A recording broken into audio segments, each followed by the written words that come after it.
ಹೋಗ್ಬಿಟ್ಟೆ ಕೊಟ್ಟು economics to convey patriotic song for today's event. Welcome, ma'am.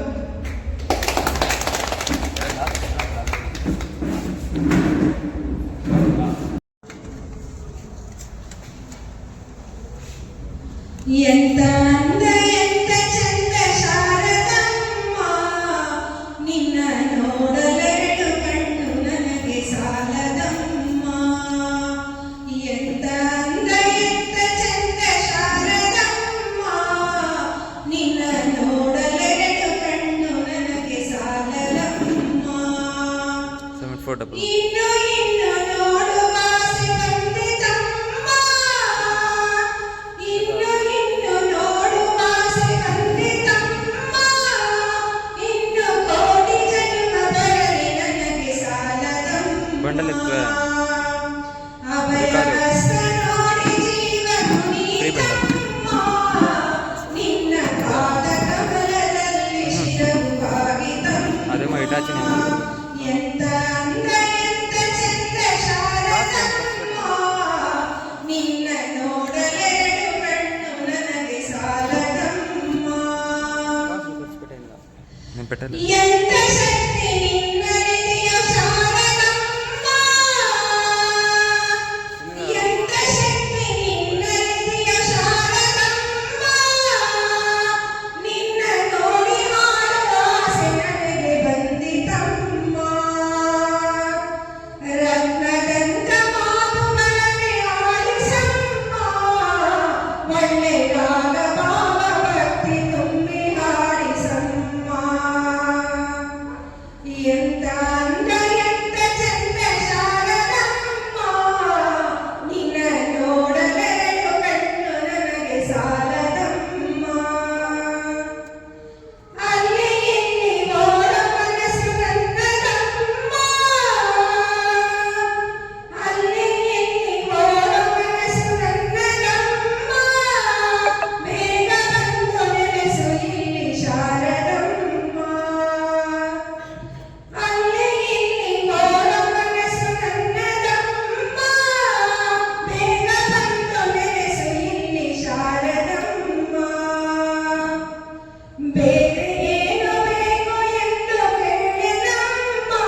ನಿನ್ನ ನೀನೆ ತಂತಿ ಮಾಡಿ ನುಡಿಸು ಶಾರದಮ್ಮ. ಎಂತ ಅಂದ ಎಂತ ಚಂದ ಶಾರದಮ್ಮ ನಿನ್ನ ನೋಡಲೆರಡು ಕಣ್ಣು ನನಗೆ ಸಾಲದಮ್ಮ. Thank you. It was very inviting to hear from your side. Now, I request Shri Venkatesh sir to welcome the gathering. Welcome, sir.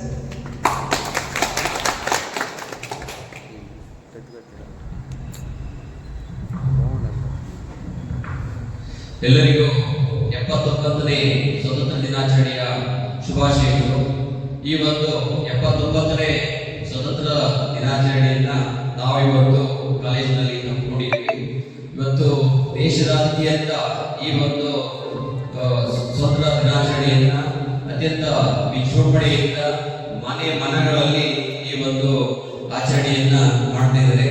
ಈ ಒಂದು ಕಾರ್ಯಕ್ರಮಕ್ಕೆ ನಮಗೆ ಸಾಕಷ್ಟು ಮಾರ್ಗದರ್ಶನ ನೀಡಿ ಈ ಕಾರ್ಯಕ್ರಮವನ್ನ ಹೇಗೆ ನಡೆಸಬೇಕು ಅನ್ನೋ ರೀತಿಯಲ್ಲಿ ಎಲ್ಲವೂ ಕೂಡ ಸಲಹೆ ಸೂಚನೆಗಳನ್ನ ನೀಡಿದಂತಹ ಮತ್ತು ಈ ಕಾರ್ಯಕ್ರಮದ ಅಧ್ಯಕ್ಷತೆಯನ್ನ ವಹಿಸಿರುವಂತಹ ನಮ್ಮೆಲ್ಲರ ನೆಚ್ಚಿನ ರಾಜ್ಯಪಾಲರಾದಂತಹ ಶ್ರೀಯುತ ವೆಂಕಟಪ್ಪ ಸರ್ ಅವರಿಗೆ ಈ ಒಂದು ಕಾರ್ಯಕ್ರಮಕ್ಕೆ ತುಂಬ ಹೃದಯದ ಸ್ವಾಗತವನ್ನ ಬಯಸ್ತಾ ಇದ್ದೇನೆ. ಅದೇ ರೀತಿಯಾಗಿ ವೇದಿಕೆಯ ಮೇಲೆ ಹಾಸಿರಾಗಿರುವಂತಹ ಮತ್ತು ಈ ವೇದಿಕೆಯ ಮುಂದೆ ಹಾಸಿರಾಗಿರುವಂತಹ ಎಲ್ಲ ನನ್ನ ಸಹೋದ್ಯೋಗಿ ಮಿತ್ರರಿಗೆ ಈ ಒಂದು ಕಾರ್ಯಕ್ರಮಕ್ಕೆ ಸ್ವಾಗತವನ್ನ ಬಯಸ್ತಾ ಇದ್ದೇನೆ. ಅದೇ ರೀತಿಯಾಗಿ ಈ ಕಾರ್ಯಕ್ರಮದಲ್ಲಿ ಹಾಜರಿರುವಂತಹ ನಮ್ಮ ಕಚೇರಿ ಸಿಬ್ಬಂದಿಗೆ ಮತ್ತು ವಿದ್ಯಾರ್ಥಿಗಳಿಗೂ ಸಹ ಈ ಒಂದು ಕಾರ್ಯಕ್ರಮಕ್ಕೆ ತುಂಬ ಹೃದಯದ ಸ್ವಾಗತವನ್ನ ಬಯಸ್ತಾ ಇದ್ದೇನೆ. Thank you. ಈ ಒಂದು ಅವಕಾಶಕ್ಕಾಗಿ ಧನ್ಯವಾದಗಳು. Thank you very much, sir, for the warm and the patriotic welcome. Now, I request Dr. T.S. Srinivasa to address the gathering with regard to the significance of today's importance. Welcome, sir.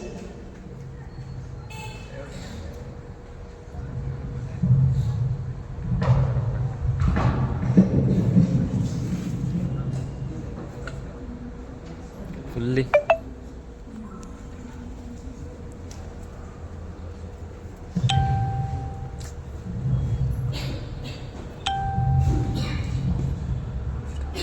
ನಮ್ಮ ಭಾರತ ದೇಶದ ಸ್ವಾತಂತ್ರ್ಯ ದಿನಾಚರಣೆ ಕಾರ್ಯಕ್ರಮವನ್ನು ಸರ್ಕಾರಿ ದರ್ಜೆ college ಒಳಗರು ನಮ್ಮ ಕಾಲೇಜಿನಲ್ಲಿ ಹಮ್ಮಿಕೊಂಡಿರುವುದು ಬಹಳ ಸಂತೋಷದ ವಿಷಯ.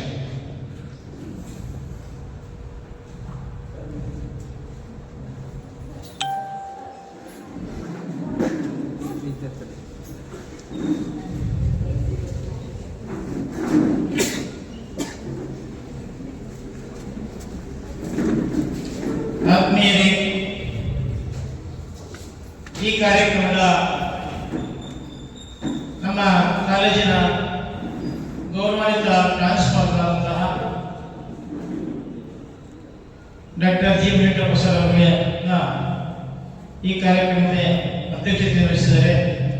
ಅದೇ ರೀತಿಯಾಗಿ ನನ್ನ ಹಿರಿಯ ಮತ್ತು ಕಿರಿಯ ಅಧ್ಯಾಪಕರು ಕೂಡ ಇಲ್ಲಿ ಆಗಮಿಸಿದ್ದೀರಿ ಮತ್ತು ಸಿಬ್ಬಂದಿ ವರ್ಗ, ಬೋಧಕೇತರ ವರ್ಗ ಹಾಗೂ ವಿದ್ಯಾರ್ಥಿಗಳೇ, ಏನು 79ನೇ ಸ್ವಾತಂತ್ರ್ಯ ದಿನಾಚರಣೆಯನ್ನ ಭಾರತದ ಎಲ್ಲ ಪ್ರಾಂತ್ಯಗಳಲ್ಲೂ ಕೂಡ ಆಚರಣೆ ಮಾಡ್ತಾ ಇದ್ದೀವಿ. ಭವ್ಯ ಭಾರತ, ಬಲಿಷ್ಠ ಭಾರತ, ಇಡೀ ವಿಶ್ವದಲ್ಲೇ ಅಗ್ರಗಣ್ಯ ರಾಷ್ಟ್ರ. ಇಂತಹ ರಾಷ್ಟ್ರದಲ್ಲಿ ಭವ್ಯ ಪರಂಪರೆ ಹೊಂದಿರತಕ್ಕಂಥ ರಾಷ್ಟ್ರವನ್ನ ಬ್ರಿಟಿಷರು ವ್ಯಾಪಾರಕ್ಕಾಗಿ ಬಂದು ಸುಮಾರು ವರ್ಷಗಳ ಕಾಲ ಇಲ್ಲಿ ಆಳ್ವಿಕೆ ಮಾಡಿ ಈ ರಾಷ್ಟ್ರವನ್ನು ಬರಿದಾಗಿ ಮಾಡಿ ಹಲವಾರು ಸಮಸ್ಯೆಗಳಾಯಿತು. ವ್ಯಾಪಾರಕ್ಕಾಗಿ ಬಂದಿರತಕ್ಕಂಥ ಬ್ರಿಟಿಷರು ಸುಮಾರು 200 ವರ್ಷಗಳ ಕಾಲ ಆಳ್ವಿಕೆ ಮಾಡಿ ಭಾರತವನ್ನ ರಾಜಕೀಯವಾಗಿ, ಆಡಳಿತಾತ್ಮಕವಾಗಿ ಸಂಪೂರ್ಣವಾಗಿ ಅಧಿಕಾರವನ್ನು ಕೈವಶ ಮಾಡಿದರು. ಇಂತಹ ಸಂದರ್ಭದಲ್ಲಿ ಹಲವಾರು ಚಳವಳಿಗಳು ನಡೆದು ಮೊಟ್ಟ ಮೊದಲ ಬಾರಿಗೆ 1857ರಲ್ಲಿ ಪ್ರಪ್ರಥಮ ಸ್ವಾತಂತ್ರ್ಯ ಸಂಗ್ರಾಮ ಅಥವಾ ಬ್ರಿಟಿಷ್ ಸಿಪಾಯಿ ದಂಗೆ ಅಂತೇಳಿ ಸಿಪಾಯಿ ದಂಗೆಯಿಂದ ಹಿಡಿದು ಹಲವಾರು ಹೋರಾಟಗಳು, ಚಳವಳಿಗಳು, ಮುಷ್ಕರಗಳು ಭಾರತದಾದ್ಯಂತ ನಡೆದು ಸ್ವತಂತ್ರಕ್ಕಾಗಿ ನಮ್ಮ ರಾಷ್ಟ್ರ ನಮ್ಮ ಹಕ್ಕು ಅಂತೇಳಿ ವಿಭಿನ್ನ ರೀತಿಯಾಗಿರ್ತಕ್ಕಂಥ ಹೋರಾಟಗಳು ನಡೀತಕ್ಕಂಥ ವ್ಯವಸ್ಥೆ. ಈ ನಿಟ್ಟಿನಲ್ಲಿ ಹಲವಾರು ಹೋರಾಟಗಳು ನಡೀತಕ್ಕಂಥ ಸಂದರ್ಭದಲ್ಲಿ ನಮ್ಮ ಭಾರತ ಏನು 1857ರಲ್ಲಿ ಪ್ರಥಮ ಸ್ವತಂತ್ರ ಸಂಗ್ರಾಮವನ್ನು ಹಿಡಿದು 1947ರವರೆಗೂ ಹಲವಾರು ಹೋರಾಟಗಳು, ಚಳವಳಿಗಳು, ಮುಷ್ಕರಗಳು ನಡೆದವು. ಇಂತಹ ಸಂದರ್ಭದಲ್ಲಿ ಹಲವಾರು ಪ್ರಾಣತ್ಯಾಗ ಕೂಡ ನಡೀತಕ್ಕಂಥದ್ದಾಯಿತು. ಮಂದಗಾಮಿಗಳು, ಉದ್ಯೋಗಾಮಿಗಳು, ಅದರ ಜೊತೆಗೆ ಗಾಂಧಿಗ ಅಂತ ಪ್ರಾರಂಭ ಆಗ್ತದೆ. ಹಲವಾರು ಚಳವಳಿ ಹೋರಾಟಗಳ ಮುಖಾಂತರ ಭವ್ಯ ಭಾರತದ ಸ್ವಾತಂತ್ರ್ಯವನ್ನ ಆಗಸ್ಟ್ 15, 1947 ಪಡೆದುಕೊಂಡು ಗಾಂಧಿಗ ಆದ್ಮೇಲೆ ಜಿಲೇಬಿ ಹತ್ಯಾಕಾಂಡ ಇರ್ಬೋದು, ಚೌರಿ ಘಟನೆ ಇರ್ಬೋದು, ಕ್ವಿಟ್ ಇಂಡಿಯಾ ಮೂವ್ಮೆಂಟ್, ಬ್ರಿಟಿಷರೇ ಭಾರತವನ್ನ ಬಿಟ್ಟು ತೊಡಗಿ ಅಥವಾ ಮಾಡುವ ಮಾಡಿ ಇರ್ತಕ್ಕಂಥ ಹೋರಾಟಗಳನ್ನ ಭವ್ಯ ಭಾರತಾದ್ಯಂತ ಎಲ್ಲ ಪ್ರಜೆಗಳು ಎಲ್ಲರೂ ಕೂಡ ಒಂದು ರೀತಿಯಾಗಿರ್ತಕ್ಕಂಥ ಹೋರಾಟಗಳಲ್ಲಿ ಭಾರತಕ್ಕೆ ಸ್ವತಂತ್ರವನ್ನು ತಂದುಕೊಳ್ಳುವ ಅವಕಾಶ ಇದೆ. ನಮ್ಮ ಕಾಲೇಜಿನಲ್ಲಿ ಸುದೀರ್ಘ ಸೇವೆ ಸಲ್ಲಿಸಿ ಸ್ಟೂಡೆಂಟ್ ಆಗಿರ್ತಕ್ಕಂಥ, ನಿವೃತ್ತಿ ಹೊಂದಿರತಕ್ಕಂಥ, ಈ ಕಾಲೇಜಿನಲ್ಲಿ ಸುದೀರ್ಘ ಸೇವೆ ಸಲ್ಲಿಸಿ ನಿವೃತ್ತಿಯಾಗಿ ವೆಂಕಟನಾರಾಯಣ ಆಗಮಿಸಿದರೆ ಈ ಕಾರ್ಯಕ್ರಮದ ಅಂಗವಾಗಿ ಅವರಿಗೆ ಸ್ವಾಗತ, ಸುಸ್ವಾಗತವನ್ನು ಕೋರ್ತಾ ಇದ್ದೀನಿ.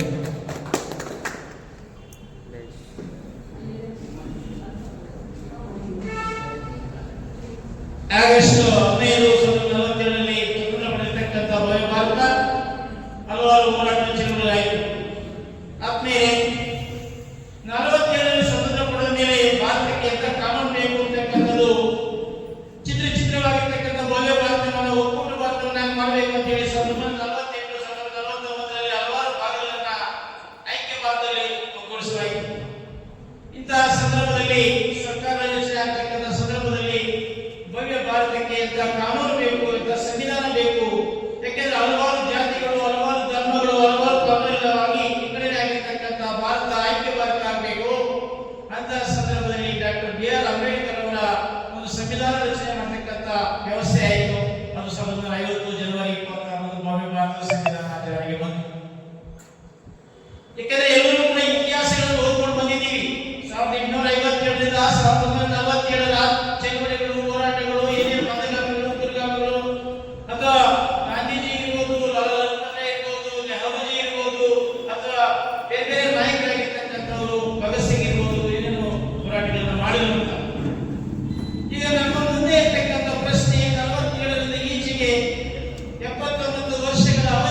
ಇರ್ಬೋದು, ವೈಜ್ಞಾನಿಕ ಕ್ಷೇತ್ರ ಇರ್ಬೋದು, ಕಲೆ ಇರ್ಬೋದು, ತಂತ್ರಜ್ಞಾನದಲ್ಲಿ ಇರ್ಬೋದು, ಶಿಕ್ಷಣದಲ್ಲಿ ಇರ್ಬೋದು, ಎಲ್ಲ ಕ್ಷೇತ್ರಗಳಲ್ಲೂ ಕೂಡ ಭಾರತ ಇವತ್ತು ಅಂತಾರಾಷ್ಟ್ರೀಯವಾಗಿ ಯಶಸ್ಸನ್ನು ಪಡ್ಕೊಳ್ತಾ ಇದೆ.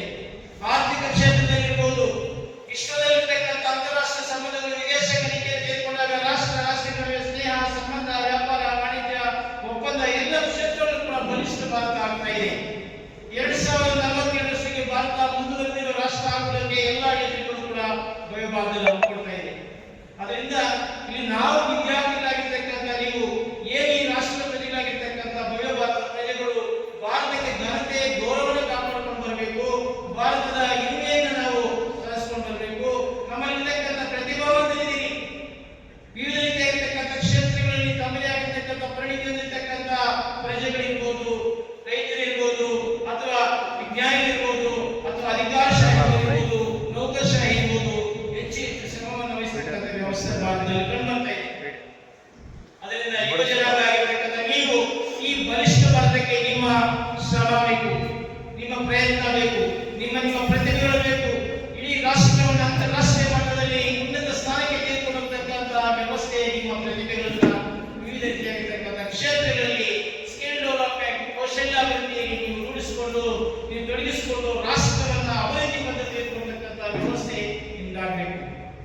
ಇವತ್ತು ರಾಷ್ಟ್ರದಲ್ಲಿ ವಿವಿಧ ರಾಜ್ಯಗಳಿದೆ, ಸರ್ಕಾರಗಳು ಅಧಿಕಾರಕ್ಕೆ ಬಂದಿದೆ ಹೋಗಿದೆ. ಸುಮಾರು 1952ರಿಂದ ಇಲ್ಲಿವರೆಗೂ ಸಾರ್ವತ್ರಿಕ ಚುನಾವಣೆ ನಡೆದು ವಿವಿಧ ರೀತಿಯಾಗಿರ್ತಕ್ಕಂಥ ರಾಜಕೀಯ ಪಕ್ಷಗಳು ಅಧಿಕಾರವನ್ನು ಮಾಡಿದೆ. ವಿವಿಧ ರೀತಿಯಾಗಿರ್ತಕ್ಕಂಥ ಸಂಯುಕ್ತ ಸರ್ಕಾರಗಳು, ಸಮ್ಮಿಶ್ರ ಸರ್ಕಾರಗಳು, ಅದು ಎನ್ಡಿಎ ಒಕ್ಕೂಟ ಅಥವಾ ಯುಪಿಎ ಒಕ್ಕೂಟ ಅಂತ ಹೇಳಿ ಒಕ್ಕೂಟಗಳನ್ನು ಮಾಡಿಕೊಂಡು ನಮ್ಮ ಭವ್ಯ ಭಾರತದ ಬಲಿಷ್ಠ ಅಧಿಕಾರವನ್ನು ರಾಯಿಸಿಕೊಂಡು ಬಂದಿದೆ.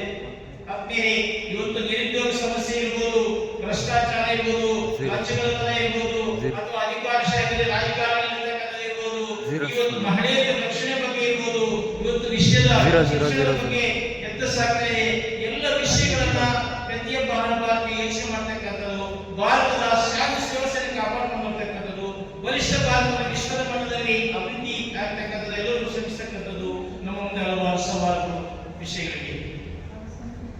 ಇವತ್ತೇ ಶಿಕ್ಷಣಕ್ಕೆ ಕೇಂದ್ರ ಸರ್ಕಾರ ಇರ್ಬೋದು, ರಾಜ್ಯ ಸರ್ಕಾರ ಇರ್ಬೋದು, ಶಿಕ್ಷಣಕ್ಕೆ ಹೆಚ್ಚು ಖರ್ಚು ವೆಚ್ಚಗಳನ್ನು ಕೂಡ ಮಾಡ್ತಾ ಇದೆ. ತಂತ್ರಜ್ಞಾನ ಇರ್ಬೋದು, ವೈದ್ಯಕೀಯ ಶಿಕ್ಷಣಕ್ಕೆ ಇರ್ಬೋದು, ಉನ್ನತ ಶಿಕ್ಷಣಕ್ಕೆ ಇರ್ಬೋದು, ಪ್ರಾಥಮಿಕ ಶಿಕ್ಷಣಕ್ಕೆ ಇರ್ಬೋದು. ಆದರೆ ವಿದ್ಯಾರ್ಥಿಗಳಾಗಿರ್ತಕ್ಕಂಥ ನೀವು ಈ ಬಲಿಷ್ಠ ಭಾರತ ಸ್ವತಂತ್ರ ಪಡೆದುಕೊಂಡ ಮೇಲೆ ಯಾವ ರೀತಿ ಅಭಿವೃದ್ಧಿ ಆಗಬೇಕು, ಯಾವ ರೀತಿ ನಮ್ಮ ಹಿರಿಯ ಹೋರಾಟಗಾರರು ತಮ್ಮ ಪ್ರಾಣ ತ್ಯಾಗವನ್ನು ಮಾಡಿ ನಮಗೆ ಸ್ವತಂತ್ರವನ್ನು ತಂದುಕೊಟ್ಟಿದ್ದಾರೆ, ಆ ಸ್ವತಂತ್ರ ರಾಷ್ಟ್ರದಲ್ಲಿ ನಾವು ಯಾವ ರೀತಿಯ ಬಲಿಷ್ಠರಾಗಿ ನಾವು ಅಭಿವೃದ್ಧಿ ಆಗ್ತಾ ಇದ್ದೀವಿ ಅಂತಕ್ಕಂಥ ಪ್ರಶ್ನೆ ನಮ್ಮ ಮುಂದೆ ಇದೆ. 79 ವರ್ಷಗಳು ಕಳೆದರೂ ಕೂಡ ಇನ್ನೂ ಹಲವಾರು ರೀತಿಯಾಗಿರ್ತಕ್ಕಂಥ ಜಾತೀಯತೆ ಸಮಸ್ಯೆ ಇದೆ, ಪ್ರಾದೇಶಿಕ ಅಸಮಾನತೆ ಇದೆ, ಇನ್ನೂ ರೀತಿಯಾಗಿರ್ತಕ್ಕಂಥ ಭ್ರಷ್ಟಾಚಾರ ಇದೆ. ಏನ್ ಬ್ರಿಟಿಷರೇ ಭಾರತವನ್ನು ಬಿಟ್ಟು ತೊಡಗಿ ನಮ್ಮ ರಾಷ್ಟ್ರ ನಮ್ಮ ಹಕ್ಕು ನಮ್ಮ ಕೊಡಿ ಅಂತ ಹೇಳಿ ಧರ್ಮಗಳ ಮಧ್ಯೆ ಅಶಾಂತಿ, ಇದನ್ನು ಹೋರಾಡುವ ಜಾತ್ಯತೀತ ರಾಷ್ಟ್ರ, ಯಾವುದೇ ರೀತಿಯಾಗಿರ್ತಕ್ಕಂಥ ಭಿನ್ನಾಭಿಪ್ರಾಯಗಳು ಬೇಡ, ಭಿನ್ನ ನಿಲುವುಗಳು ಬೇಡ, ಐಕ್ಯ ಭಾರತ, ಒಕ್ಕೂಟ ಭಾರತ, ನಾವು ಭಾರತೀಯರು ಅಂತಕ್ಕಂಥ ವ್ಯವಸ್ಥೆ ನಮ್ಮಲ್ಲಿ ಇರಬೇಕು. ಆವಾಗ ಈ ಬಲಿಷ್ಠ ಭಾರತ ಯಶಸ್ಸನ್ನು ಪಡ್ಕೊಳ್ತದೆ.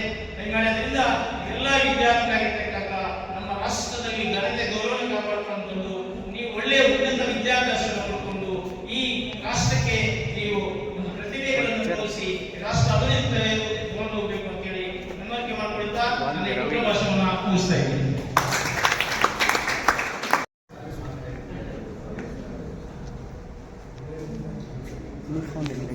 Thank you very much, sir, for making us remember the stories of our freedom fighters who fought for the freedom and independence of our nation. Thank you very much, sir. Now,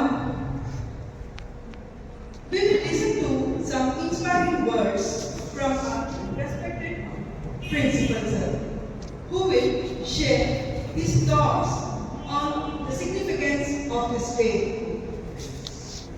I would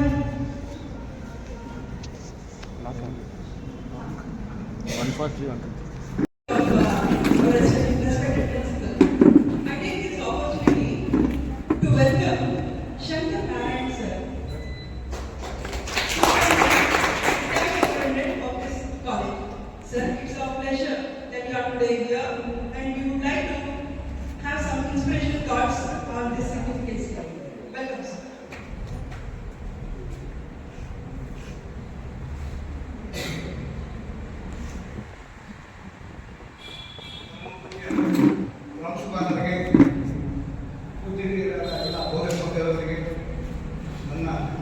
ಸ್ನೇಹಿತರಾದ ಬೋಧಕೇತರ ವರ್ಗದವರಿಗೆ 79ನೇ ಸ್ವಾತಂತ್ರ್ಯ ದಿನೋತ್ಸವದ ಶುಭಾಶಯಗಳು. ಮಾನ್ಯರೇ, 1981ರಲ್ಲಿ ನಾನು ಈ ಕಾಲೇಜಿನಲ್ಲಿ ಪದಾರ್ಪಣೆ, ಏಕೆಂದರೆ ನಾನು ಸ್ವಾತಂತ್ರ್ಯ ಸಂಗ್ರಾಮ, ಭಾರತ ದೇಶ, ರಾಜಕೀಯ ಬಗ್ಗೆ ನಮ್ಮ ಗುರುಗಳಿದ್ದಾರೆ, ಅವರು ಭೀಷ್ಮಾಚಾರ್ಯರು, ಅವರು ಹೇಳ್ತಾರೆ, ನಾವೇನಿದ್ರು ನನ್ನ ಅನುಭವ ಕಾಲೇಜಿಗೆ ಬಂದಿದ್ದರೆ ನನಗೆ ಸಂತೋಷ. ನಮ್ಮ ಅನುಭವದ ಬಗ್ಗೆ ಮಾತ್ರ 2 ಮಾತು ಮಾತ್ರ ಹೇಳ್ಕೊತಾ ಇದ್ದೀನಿ. 1981ರಲ್ಲಿ ಈ ಕಾಲೇಜಿನಲ್ಲಿ ನಾನು ಪದಾರ್ಪಣೆ ಮಾಡಿದ್ದು. 2019ರವರೆಗೂ ಸತತವಾಗಿ 38 ವರ್ಷಗಳ ಕಾಲ ವಿವಿಧ ಹುದ್ದೆಗಳಲ್ಲಿ ಈ ಕಾಲೇಜಿನಲ್ಲಿ ಸೇವೆ ಸಲ್ಲಿಸಿ ಇವತ್ತಿನ ದಿವಸ ಈ ಕಾಲೇಜು ನೋಡ್ತಾ ಇದ್ದರೆ ಒಂದು ನನಗೆ ರಾಜವೈಭವ ಕಾಣಿಸ್ತದೆ. ನಮ್ಮ ಡಾಕ್ಟರ್ ಶ್ರೀ ಜಿ ಮುನಿವೆಂಕಟಪ್ಪ ಅವರ ಪದಾರ್ಪಣೆ ಅದೇನೋ ಈ ಹಿಸ್ಟ್ರಿನ ಒಂದು ಗುಪ್ತ ಪೀರಿಯಡ್ ಇಸ್ ಗೋಲ್ಡನ್ ಪೀರಿಯಡ್ ಅಂತ. ಹಾಗೆ ನಮ್ಮ ಸಾಹೇಬರು ಪದಾರ್ಪಣೆ ಮಾಡಿದ್ದೆ ವೈಭವವಾದಂಥ ಒಂದು ಆಡಿಟೋರಿಯಂ. ನಾವಿಲ್ಲಿದ್ದಾಗ ಒಂದು ಸಿರಿಕಲ್ಚರ್ ಶೆಡ್ ಇತ್ತು. ಆಲ್ ವೇಸ್ಟ್ ಡಂಪ್ ಮಾಡಿಬಿಟ್ಟು ಇಲ್ಲಿ ಬರೋಕ್ಕೆ ಭಯ ಆಗ್ತಾ ಇತ್ತು. ನಾವು ಚೇಳುಗಳು ಕಾಲಿಡಕ್ಕೆ ಭಯ ಆಗ್ತಾ ಇತ್ತು. ಅಂಥದ್ದನ್ನ ಅವರು ಶ್ರಮ ವಹಿಸಿ ಗ್ರಾಂಟ್ಸ್ ಎಲ್ಲ ತರಿಸಿ, ಗ್ರಾಂಟ್ಸ್ ಎಲ್ಲ ತರಿಸಿ ಈ ಕಾಲೇಜನ್ನು ಬಹಳ ಆಧುನಿಕ ಕಾಲೇಜಾಗಿ ಎಲ್ಲ ಮಾರ್ಪಟ್ಟಿರ್ತಾರೆ. ಅವರ ಸೇವೆಗೆ ಪ್ರತಿ ದಿವಸ ಅವರು ನೆನೆಸ್ಕೊಂತಾನೆ ಇರ್ತೀನಿ. ನಾನು ಪ್ರತಿ ದಿವಸ ಅವ್ರು ನಮಸ್ಕಾರ ಮಾಡ್ತಾನೆ ಇರ್ತೀನಿ. ಈ services this college are very remember, ಯಾವಾಗ ನಾವು ನೆನೆಸ್ಕೊಂತಾನೆ ಇರಬೇಕು. ಯಾವ ಕಾಲೇಜು ಯಾವ ಸ್ವಾತಂತ್ರ್ಯ ಪೀರಿಯಡ್ ಅಲ್ಲಿ ಕೂಡ ಆಗದೆ ಇರತಕ್ಕಂಥ ಒಂದು ಅಭಿವೃದ್ಧಿ ಕಾರ್ಯಗಳು ಈ ಕಾಲೇಜಲ್ಲಿ ನಡೆದಿದೆ. ಮತ್ತೆ ನಾನು ಈ ವಿಡಿಯೋ ತೆಗಿಯೋ, ವಿಡಿಯೋ తీస్తుంది. నేను స్టార్టింగ్ కూడా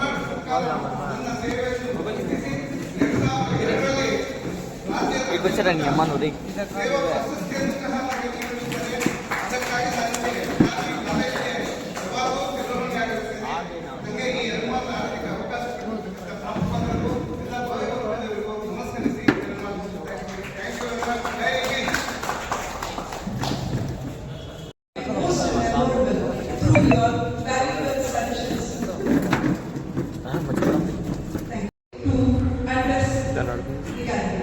ಯಾರ್ದು ಇದು ಮೊಬೈಲ್? ಎಲ್ಲರಿಗೂ ನಮಸ್ಕಾರ. 79ನೇ ಸ್ವಾತಂತ್ರ್ಯ ದಿನಾಚರಣೆಯ ಶುಭಾಶಯಗಳು. ಬಹುಶಃ ಇವತ್ತು ನಮ್ಮ ಕಾಲೇಜಲ್ಲಿ 79ನೇ ಸ್ವಾತಂತ್ರ್ಯ ದಿನಾಚರಣೆಯನ್ನು ಆಚರಿಸ್ತಾ ಇದ್ದೀವಿ. ಅದಿವತ್ತು ನನಗೆ ವಿಶೇಷವಾಗಿ ಕಾಣ್ತಾ ಇದೆ. ಯಾಕೆ ಅಂತಂದರೆ ಈ ಕಾರ್ಯಕ್ರಮಕ್ಕೆ ಆಕಸ್ಮಿಕವಾಗಿ ಬಂದಂಥ ನಮ್ಮ ಗುರು ಸಮಾನರು, ಯಾಕೆಂದ್ರೆ ನಾವು ವಿದ್ಯಾರ್ಥಿಗಳು ಕೂಡ ಅವರೇನು ಸೇವೆಯಲ್ಲಿದ್ದರು, ಅವರು ಸೇವೆಯಲ್ಲಿದ್ದಾಗ ನಾವೆಲ್ಲ 5 ವರ್ಷ ಅವರ ವಿದ್ಯಾರ್ಥಿಗಳಾಗಿದ್ದು, ನಂತರ ಅವ್ರ ಜೊತೆ ನಾವು ಕೆಲಸ ಮಾಡಿದ್ದು ಕೂಡ ಇದೆಲ್ಲ ನಮ್ಮ ಒಂದು ಭಾಗ್ಯ ಅಂತ ಹೇಳ್ತಾ, ಅಂಥವ್ರು ಇವತ್ತು ನಮ್ಮ ಕಾರ್ಯಕ್ರಮಕ್ಕೆ ಅತಿಥಿಗಳಾಗಿ ಬಂದಿದ್ದಾರೆ. ಅವರಿಗೆ ನಾನು ವೈಯಕ್ತಿಕವಾಗಿ ಮತ್ತು ನಮ್ಮೆಲ್ಲ ಕಾಲೇಜಿನ ಬೋಧಕೇತರ ಸಿಬ್ಬಂದಿ ಮತ್ತು ವಿದ್ಯಾರ್ಥಿಗಳು ಮತ್ತೊಮ್ಮೆ ತುಂಬ ವಿದ್ಯಾರ್ಥಿಗಳಿಗೆ ಮತ್ತೆ ಎಲ್ಲ ನಮ್ಮ ನಾವು ಏನೆಲ್ಲ ಕೂಡ ಕಾರ್ಯಕ್ರಮಗಳು ಮಾಡ್ತೀವಿ. ಆ ಕಾರ್ಯಕ್ರಮ ನಾವು ಮಾಡಬೇಕು, ಮತ್ತೆ ನಾವು ಮಾಡತಕ್ಕಂಥ ಕಾರ್ಯಕ್ರಮಗಳಿಗೆ ಅರ್ಥಪೂರ್ಣ ಆಗಿರಬೇಕು ಅಂತಂದ್ರೆ ನಮ್ಮೆಲ್ಲರೂ ಕೂಡ ಒಂದು ಪದ್ಧತಿ ಅಂತ ಕಲಿತಿರಬೇಕು. ಈಗ ನಾವು ವಿದ್ಯಾರ್ಥಿಗಳಿಗೆ ಎಷ್ಟೆಲ್ಲ ಕೂಡ ಹೇಳಿದ್ರೆ ವಿದ್ಯಾರ್ಥಿಗಳು ನಾವು ನೋಡ್ತಾ ಹೋಗ್ತೀವಿ, ಹೆಚ್ಚಿನ ಸಂಖ್ಯೆಯಲ್ಲಿ ಇಂಥ ಕಾರ್ಯಕ್ರಮ ಬರೋದಿಲ್ಲ.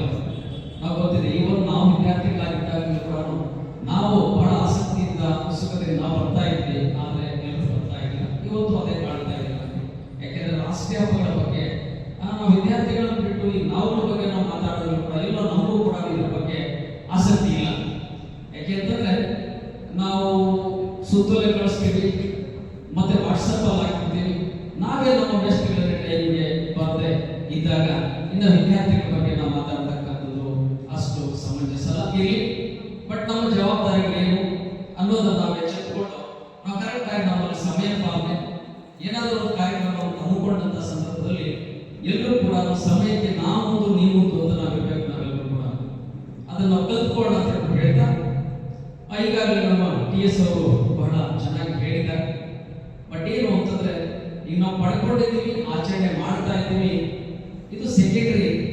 ಆದ್ರೆ ಈಗ ನಾವು ಆಚರಿಸ್ತಾ ಮುಂದುವರಿತಕ್ಕಂಥದ್ರಲ್ಲಿ ಇನ್ನು ನಮ್ಮ ಜವಾಬ್ದಾರಿಗಳು ಏನು ಅಂತಕ್ಕಂಥ ನಮ್ಮ ಸ್ವಾತಂತ್ರ್ಯವನ್ನು ತಂದುಕೊಟ್ಟಿದ್ದಾರೆ. ನಾವು ಆಚರಿಸ್ತಾ ಇದ್ದೀವಿ 79, ನೆಕ್ಸ್ಟ್ 70 ಇದು ಮುಂದುವರಿತಾ ಇರುತ್ತೆ. ಆದ್ರೆ ಕಾರ್ಯಕ್ರಮದಲ್ಲಿ ನಾವು ಏನು ಪಾತ್ರ ಏನು ನಾವೇನು ಮಾಡ್ತಾ ಇದೀವಿ ಅನ್ನೋದನ್ನ ನಮಗೆ ನಾವು ಕ್ವಶನ್ ಹಾಕೋಬೇಕು. ನಾವು ಮಾಡ್ತಕ್ಕಂಥ ಕೆಲಸಗಳು ಸಾಕಷ್ಟಿದೆ ಸ್ವತಂತ್ರ ಭಾರತದಲ್ಲಿ. ಅದು ಪ್ರತಿಯೊಬ್ಬ ಭಾರತೀಯ ಪ್ರಜೆಯ ಒಂದು ಜವಾಬ್ದಾರಿ ಕೂಡ ಕರ್ತವ್ಯ ಕೂಡ.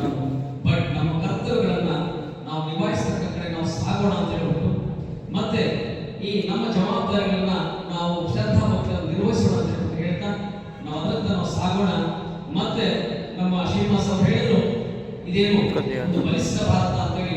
ಆ ಬಲಿಷ್ಠ ಭಾರತಕ್ಕೆ ನಾವು ಯಾರೋ ಒಬ್ಬರು ಮತ್ತೆ ಯಾರೋ ನಾಯಕರು ಅಂತ ಮುಂದಾದ್ರೆ ಸಾಲದು. ಇವತ್ತೇನು ನಾವು 140 ಕೋಟಿ ಜನಸಂಖ್ಯೆ ನಮ್ದೇನಿದೆ 40 ಕ್ರೋರ್ಸ್, ಪ್ರತಿಯೊಬ್ಬರು ಕೂಡ ಬಲಿಷ್ಠ ಭಾರತ ಕಟ್ಟಲಿಕ್ಕೆ ಎಲ್ಲರೂ ಕೂಡ ಜವಾಬ್ದಾರಿ. ಹೀಗಾಗಿ ನಾವೆಲ್ಲರೂ ಕೂಡ ಜವಾಬ್ದಾರಿ ಎತ್ಕೋಣ, ಮುಂದುವರೆದ ಅಂತ ಹೇಳ್ತಾ ಇವತ್ತು ಈ ಕಾರ್ಯಕ್ರಮದಲ್ಲಿ ನನಗೆ ಅವಕಾಶ ಕೊಟ್ಟರೆ ನಾನು ಮುಗಿಸ್ತಾ ಬಹುಶಃ ನನಗೆ ಮತ್ತೆ ನಾನು ಹೇಳಲಿಕ್ಕೆ ಇಷ್ಟಪಡ್ತೀನಿ. ಯಾಕೆಂತಂದ್ರೆ ನಾವು ನಮ್ಮ ಶಂಕರನಾಥ್ ಸರ್ ಬಗ್ಗೆ ಹೇಳಿಕೊಳ್ಳುವಂತ ಸಂದರ್ಭದಲ್ಲಿ ಅವರ ಉತ್ತಮ ಸೇವೆ ಏನಿದೆ ಆ ಸೇವೆಯನ್ನ ಗುರುತಿಸಿ 2002ರಲ್ಲಿ ಕರ್ನಾಟಕ ಸರ್ಕಾರ ಅವರಿಗೆ ಉತ್ತಮ ಆಡಳಿತಗಾರ ಅಂತಕ್ಕಂಥ ಒಂದು ಪ್ರಶಸ್ತಿಯನ್ನು ಕೊಟ್ಟಿದ್ದು. ನಮ್ಮ ಕಾಲದಲ್ಲಿ ಇಂತಹ ಸೇವೆ ಸಲ್ಲಿಸಿದ್ದು ನಮ್ಮ ನಿಮ್ಮೆಲ್ಲರ ಹೆಮ್ಮೆ ಅಂತ ನಾನು ಹೇಳ್ತೀನಿ. ನಾನು ಹೇಳಿದ್ನಲ್ಲ ಅವರು ಕೆಲಸ ಇರ್ತದೆ. ಇವತ್ತು ಕೂಡ ಅವರು ಅಕ್ಷರಗಳನ್ನು ನಾನೇನಾದ್ರು ಹಳೆ ರೆಕಾರ್ಡ್ಸ್ ಎಲ್ಲ ತೆಗೆದಾಗ ನಾನು ಇಮಿಡಿಯೇಟ್ ಆಗಿ ನಾನು ನೋಡ್ತೀನಿ ಏನು ಅವ್ರ ಅಕ್ಷರಗಳು ಏನು ಒಂದು ರೀತಿ ಮಾನತರ ಅವರೆಲ್ಲ ನಿಂತು. ನಾನು ಇದು ಎಕ್ಸಾಗರೇಷನ್ ಅಲ್ಲ. ಅವರ ಒಂದು ಲೆಟರ್ಸ್ ಏನು ಡಿಪಾರ್ಟ್ಮೆಂಟ್ಗೆ ಫಾರ್ವರ್ಡ್ ಆಗ್ತಾ ಇತ್ತು ಯಾವತ್ತೂ ಕೂಡ ಮತ್ತೆ ಇದಕ್ಕೆ ಕಳಿಸಿ ಅಂತ ಮತ್ತೆ ಫೈನಲ್ ಅಲ್ಟಿಮೇಟ್ ಆ ಒಂದು ಲೆಟರ್ಗೆ ಮತ್ತೆ ಬೇರೆ ಯಾವುದೂ ಕೂಡ ರಿಪ್ಲೈ ಕಳಿಸಿ ಅಂತ ಬರ್ತಾ ಇಲ್ಲ ಅಂತ ಒಂದು ಆಡಳಿತಗಾರರು ನಮ್ಮ ಶಂಕರನಾಥ್ ಸರ್. ಇವತ್ತು ಅವರು ವೇದಿಕೆಗೆ ಬಂದಿದ್ದು ಬಹಳ ಖುಷಿ ತಂದಿದೆ. ಇಲ್ಲಿ ಮತ್ತೆ ನಡೀತಕ್ಕಂಥ ಕಾರ್ಯಕ್ರಮಗಳು ಕೂಡ ನಾವು ದಯವಿಟ್ಟು ಬಳಸಬೇಕು ಅಂತ ಹೇಳ್ತಾ ಎಲ್ಲರೂ ಕೂಡ ಈ ಕಾರ್ಯಕ್ರಮಕ್ಕೆ ಅವಕಾಶ ಕೊಟ್ಟಂತವ್ರಿಗೆ ಎಲ್ಲರೂ ವಂದಿಸ್ತಾರೆ. ಜೈ ಹಿಂದ್, ಜೈ ಕನ್ನಡ, ಬೋಲೋ ಭಾರತ್ ಮಾತಾ ಕಿ ಜೈ, ಬೋಲೋ ಭಾರತ್ ಮಾತಾ ಕಿ ಜೈ, ಬೋಲೋ ಭಾರತ್ ಮಾತಾ ಕಿ ಜೈ. ಜೈ ಹಿಂದ್.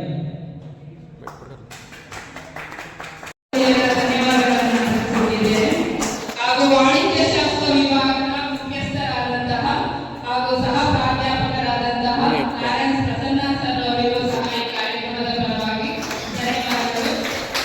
ಹಾಗೂ ಸಾಂಸ್ಕೃತಿಕ ಕಾರ್ಯಕ್ರಮದ ಸಂಚಾಲಕರಾದ ಡಾಕ್ಟರ್ ಮೋಹನ್ ರೆಡ್ಡಿ ಸರ್ ಅವರಿಗೂ ಸಹ ಈ ಕಾರ್ಯಕ್ರಮದ ಪರವಾಗಿ ತುಂಬು ಹೃದಯದ ಧನ್ಯವಾದಗಳು.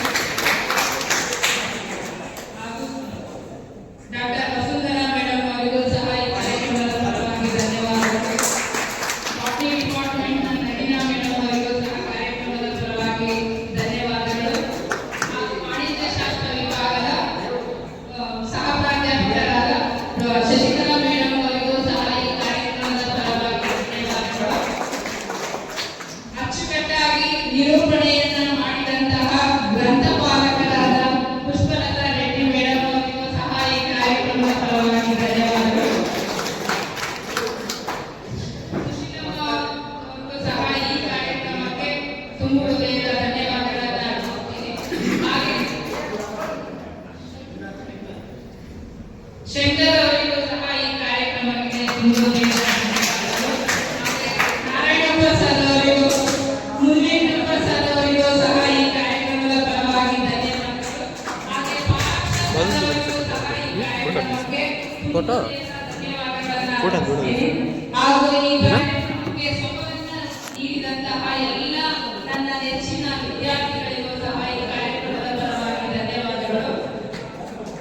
ಸ್ವಪ್ನ ಮೇಡಮ್ ಅವರಿಗೂ ಸಹ ಈ ಕಾರ್ಯಕ್ರಮಕ್ಕೆ ತುಂಬು ಹೃದಯದ ಧನ್ಯವಾದಗಳನ್ನ ಅರ್ಪಿಸುತ್ತೇನೆ.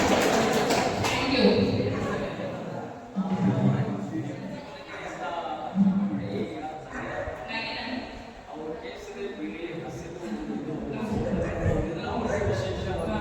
ವಿಶೇಷವಾಗಿ ಕೇಸರಿ ಬಿಳಿ ಹಸಿರು 3 ಬಣ್ಣಗಳನ್ನ ಧರಿಸುವಂತ ಮೇಡಮ್ ಅವರಿಗೆ ವಿಶೇಷವಾಗಿ ಧನ್ಯವಾದಗಳನ್ನ ಅರ್ಪಿಸುತ್ತೇವೆ. Thank you madam.